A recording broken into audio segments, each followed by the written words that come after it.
Hey all, welcome to ShareTrek. This is Raj here. This is going to be a geopolitical piece.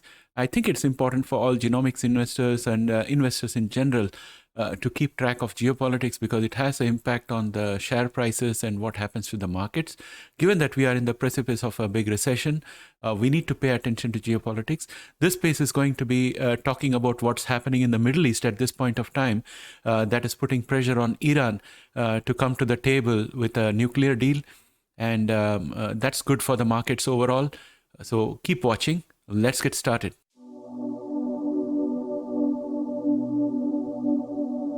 We all know that the Middle East has been a very volatile place for quite a while now. And the images that we get from there from time to time are very disturbing in terms of the violence and other things.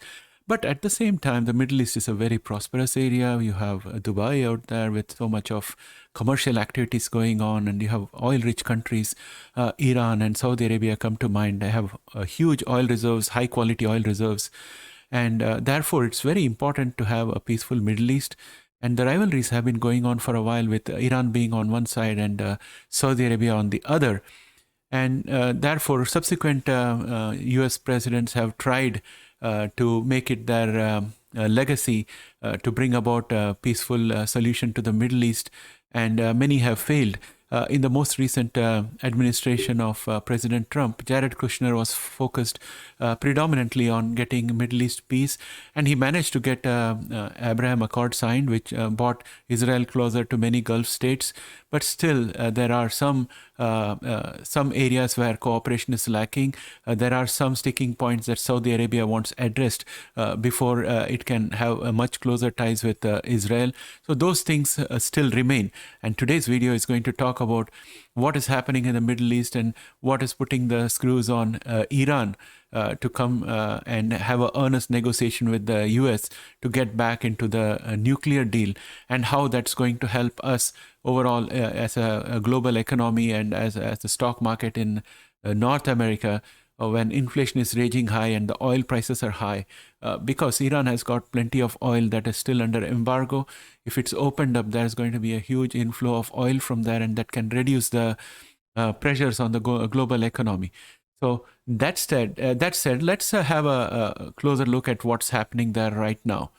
There is news of the formation of a new NATO-like organization for Middle East, which is going to be a solution to bring peace to the area.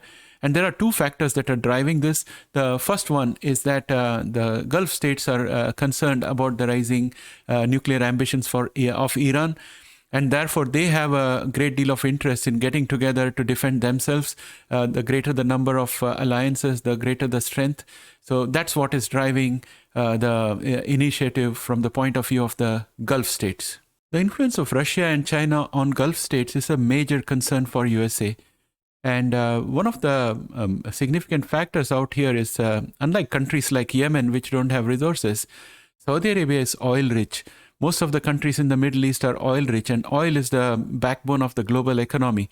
So US is definitely not going to have any lack of enthusiasm to make sure that this area is peaceful and keep it away from the orbit of Russia and China. And in order for that to happen, the US has to show that it is responsive to the security needs of the Middle East states.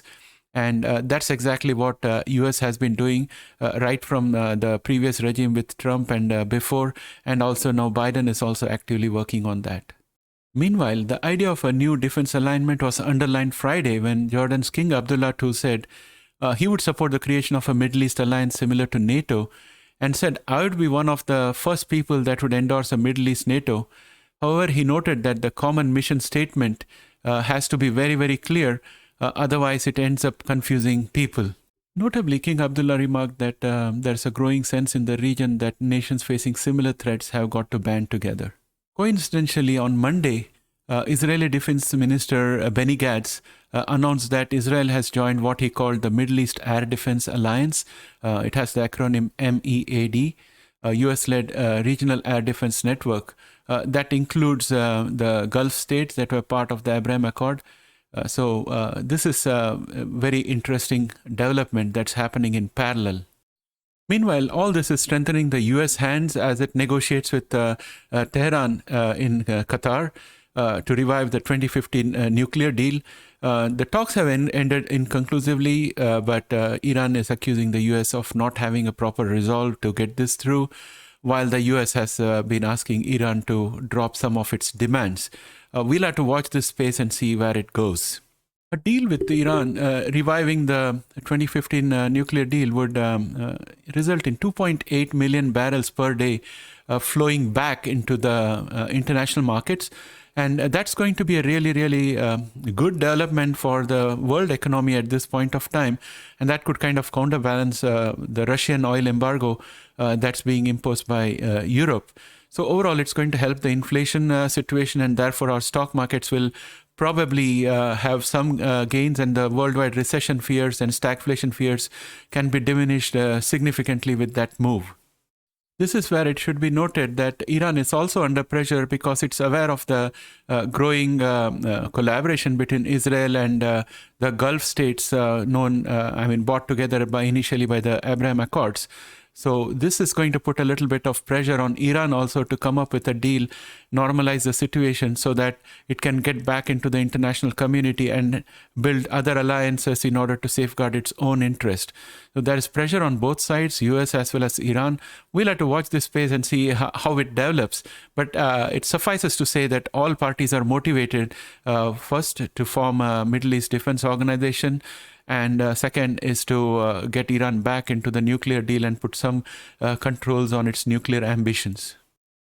We know that President Biden is scheduled to visit the region next month.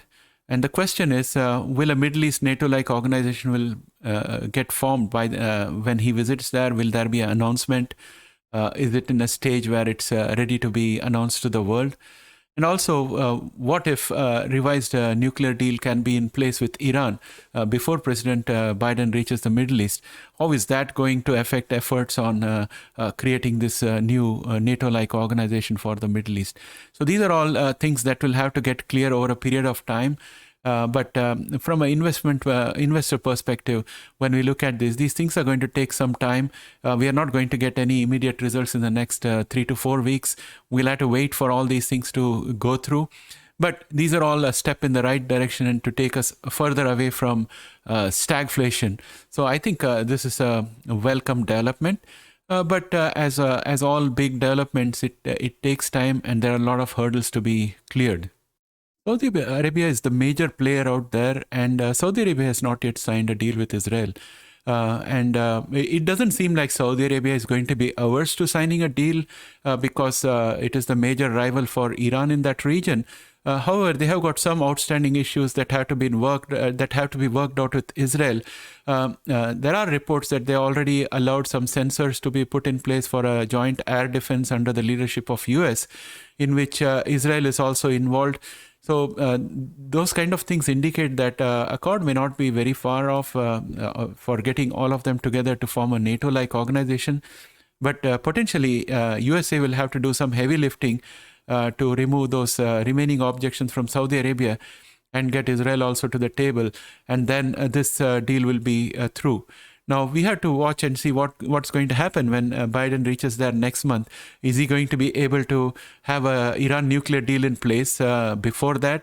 And if that happens, is it going to reduce the enthusiasm for a NATO-like organization in the Middle East? Or is the nuclear deal not going to happen until Biden reaches there?